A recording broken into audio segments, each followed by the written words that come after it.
Welcome to Cuckoo Studio Review. I'm Enzo. You'll be watching this headphone review from the perspective of a mixing engineer. I've received the AKG N5005 from Foxie. Appreciate his support of the channel. The AKG N5005 comes in a luxurious and sturdy semi-arm length package. Upon opening it, you can see the N5005 itself, a numbered headphone case, and interchangeable tuning style earphone filters. The accessory configuration on the back is also very luxurious. AKG has equipped the N5005 with several ear tips, a headphone cleaning tool, an airplane jack adapter, cables in 3.5mm and 2.5mm size, and a Bluetooth adapter.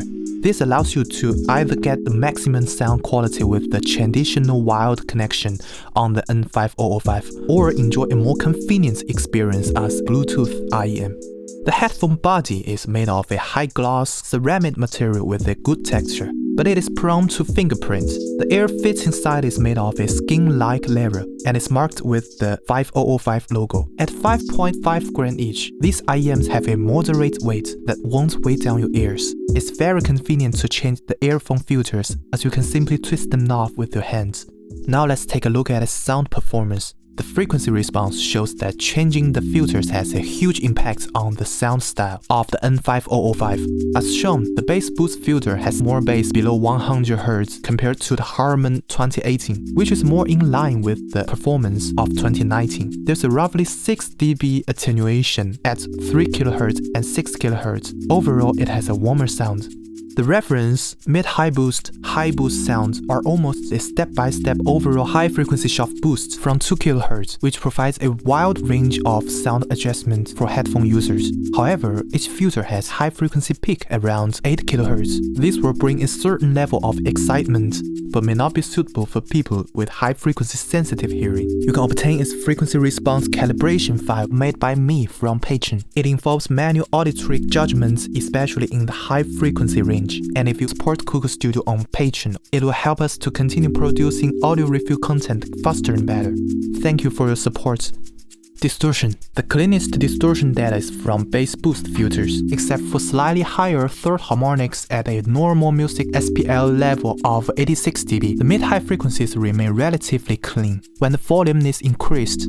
In addition to the increase in low-frequency distortion, there's only a slight increase in distortion at 5 kHz in the mid-high frequencies. However, when switching to the other three filters besides bass boost, the situation changes. For example, using the reference filter, the low-frequency distortion changes in the same way as bass boost, but the third harmonic distortion at 86 dB is even larger than bass boost at a very loud level of 104 dB. Comparing at the same volume level, it can be seen that the reference, mid-high and high boost filter have similar distortion levels. At this time, the mid-high frequency distortion of bass boost is relatively lower. Perhaps this is because it has a relatively lower mid-high frequency volume, but even if we continue to increase it to the same mid-high frequency volume level as the other three filters, we can still see relatively less distortion.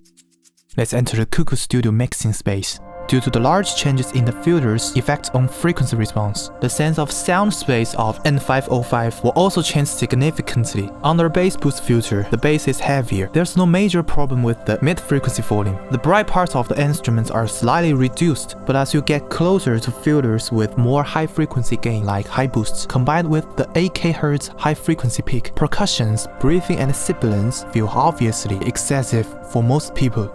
The frequency response difference between the two units of the N5005 is small. Its almost symmetrical characteristic can bring a solid center imaging, but the high distortion will bring some coloring to music playback, making the mid-low frequencies scattered and feeling a little compressed at high volume. This seems a little awkward for a pair of flagship-positioned IEMs.